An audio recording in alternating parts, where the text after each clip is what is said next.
Hi friends, welcome to SS culinary. இன்னைக்கு நம்ம சேனல்ல பேபி பொட்டேட்டோ ஃப்ரை எப்படி பண்ணலான்னு பார்க்கலாம் வாங்க.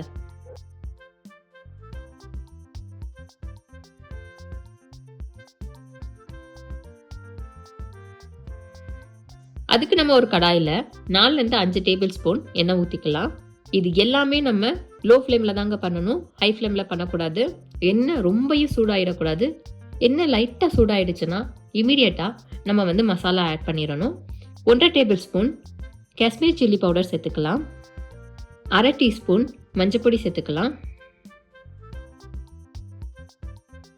1/2 டீஸ்பூன் ஜீரகப்பொடி சேர்த்துக்கலாம். 2 டேபிள் ஸ்பூன் மல்லிப்பொடி சேர்த்துக்கலாம்.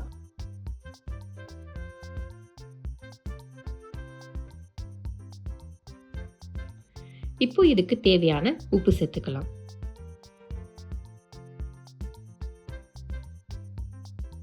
இப்போ இது எல்லாமே நல்லா மிக்ஸ் பண்ணிக்கலாம். எண்ணெயில் நல்லா மசாலா எல்லாமே மிக்ஸ் ஆகணும். லோ ஃப்ளேமில் தான் பண்ணணும், மீடியம் ஃப்ளேம்லேயோ ஹை ஃப்ளேம்லேயோ பண்ணக்கூடாது.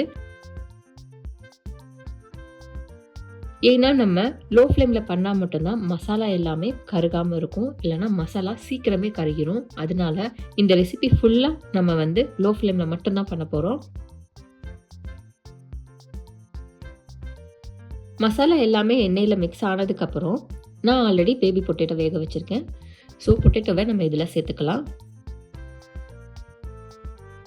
நம்ம உருளைக்கிழங்கு சேர்த்ததுக்கப்புறம் நல்லா நம்ம மிக்ஸ் பண்ணி விடலாம்.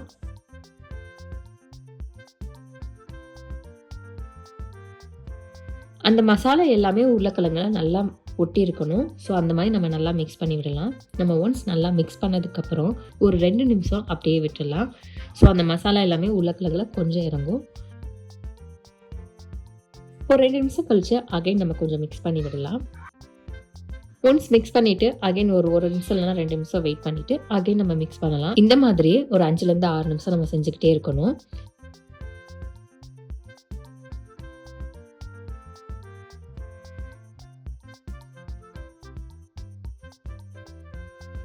இப்போ இந்த மசாலா எல்லாமே உருளைக்கிழங்குல நல்லா இறங்கினதுக்கு அப்புறம்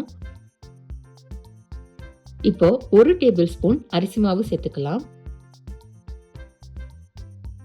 அரிசி மாவு சேர்த்ததுக்கு அப்புறம் நம்ம நல்லா மிக்ஸ் பண்ணி விடலாம்.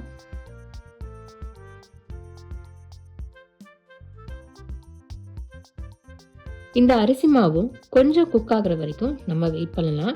கொஞ்சம் ட்ரையா வரும், அந்த ஸ்டேஜ் வரைக்கும் கொஞ்சம் வெயிட் பண்ணலாம். அப்பப்போ கொஞ்சம் மிக்ஸ் பண்ணிட்டே இருங்க.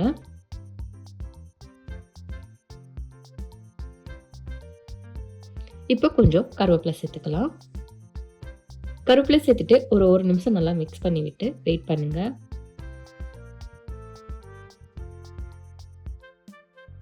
பாருங்க, இந்த மாதிரி நல்லா ட்ரை ஆனதுக்கு அப்புறம் நம்ம ஸ்டவ் ஆஃப் பண்ணிடலாம்.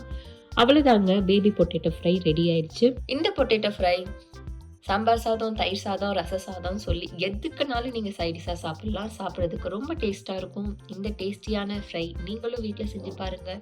டேஸ்ட் எப்படி வந்ததுன்னு மறக்காமல் கமெண்ட் பாக்ஸில் கமெண்ட் பண்ணுங்கள். உங்களுக்கு இந்த வீடியோ பிடிச்சிருக்குன்னு நம்புகிறேன். அப்போ அப்படியே லைக் பண்ணிவிட்டு உங்கள் ஃப்ரெண்ட்ஸ், ஃபேமிலி எல்லாருக்குமே ஷேர் பண்ணுங்கள். நெக்ஸ்ட் ஒரு டிஃப்ரெண்ட்டான வீடியோவில் உங்களை பார்க்குறேன். பாய்.